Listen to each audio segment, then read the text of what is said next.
Welcome back to another video, gentlemen. Today I'm going to be reviewing a book which I read about a year ago now, called Atomic Habits. One concept which I'm going to discuss today was the one that stood out to me the most. Obviously the book is about habit creation and how to be, more productive and engage in better habits. But one concept in the book, which I have right here in front of me, written by James Clear, by the way, phenomenal author. And this book is a remarkable seller. I mean, if you go on Amazon, thousands of people have bought this book, and I highly recommend it to anyone. But there was a concept called environment design. You see, the habits that we engage in are affected by the environment that is around us. In fact, in the book, this is what he says. People often choose products not because of what they are, but because of where they are. If I walk into the kitchen and see a plate of cookies on the counter, I'll pick up half a dozen and start eating, even if I hadn't been thinking about them beforehand. How many times do we do that? Oh, look at that, and you start eating. Or you walk into a shop and you see things right in front of you, you're like, oh, I didn't plan on spending money, but you know what? Fuck it, I'm gonna grab myself some jumpers, some shirts, whatever it is, right? If the communal table at the office is always filled with donuts and bagels, it is going to be hard not to grab one every now and then. True. Your habits change depending on the room you are in and the cues in front of you. Environment is the invisible hand that shapes human behavior. I mean, that's amazing. And when I was reflecting on this, I was like, wow, that's so true. There are a lot of habits that I engage in which are affected by my environment. For example, about a year ago, I wasn't really drinking a lot of water, which is something that I do now quite a lot. In fact, I drink 2 of these a day. I think it's 2.5 liters or 2 liters in each filling, basically. So I drink about 4 liters of water a day. But a year ago, I wasn't drinking a lot of water. And why was that the case? Well, because my environment didn't have cues in front of me, like essentially prompts to make me want to drink water. Now, on my desk at all times, this is always there.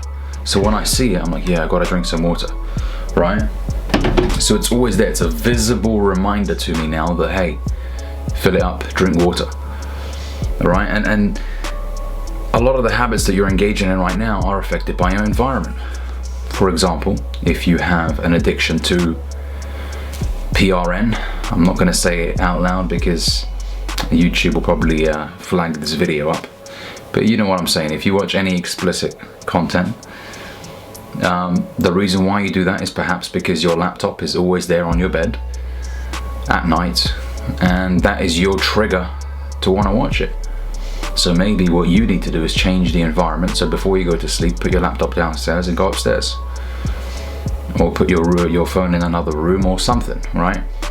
So start changing your environment so that the triggers for your, improper habits, shall I say, are no longer there. Okay, alter the environment that you're in. It's very crucial. We don't often think about the effect it has on us, but it really does have an effect. I love how Jim Rohn puts it. He says, everything affects everything. And I know it sounds like a very simple quote, but it's very true. Everything will affect everything else in your life, and that's a separate video in itself.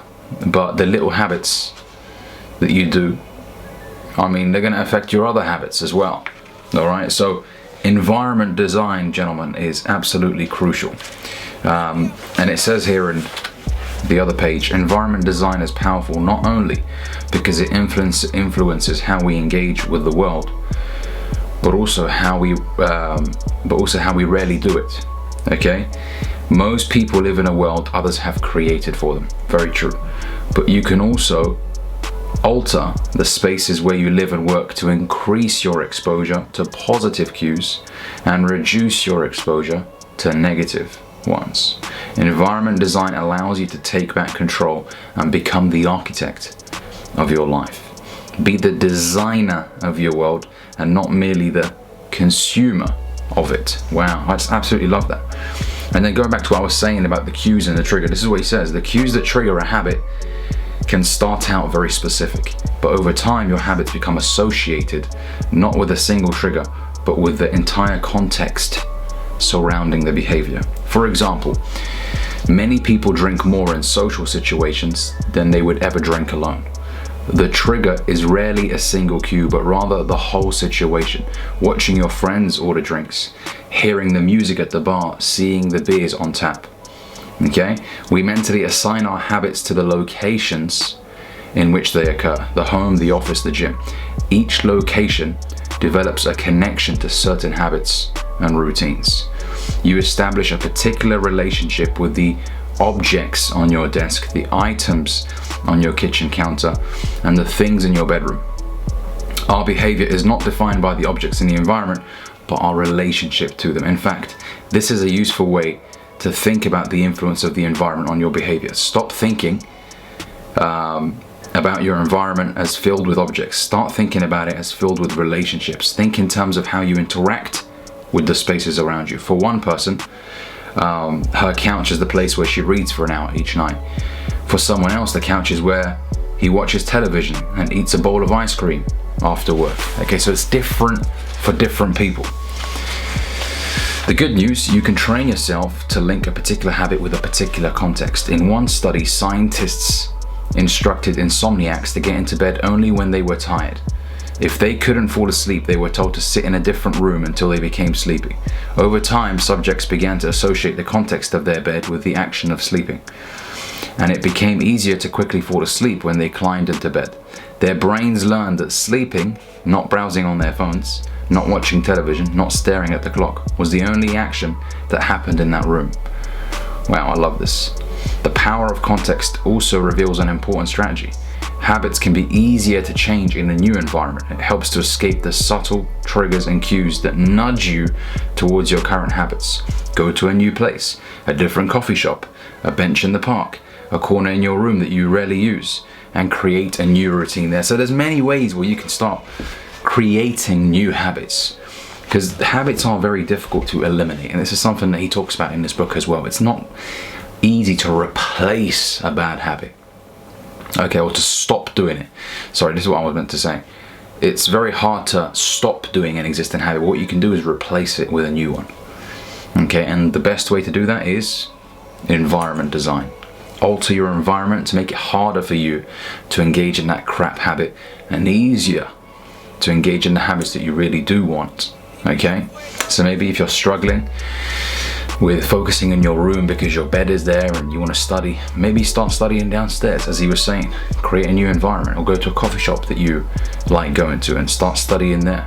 Okay, so there's many ways that we can slowly start to engage in better habits and hopefully stop engaging in the old habits. Okay, so this is just a small review of the book Atomic Habits. Highly recommend this book, as I said.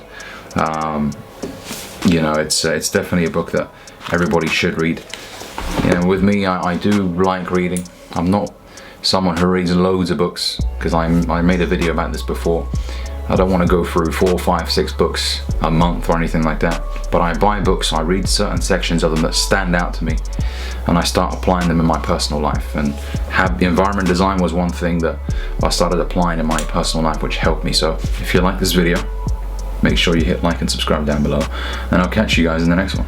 Peace.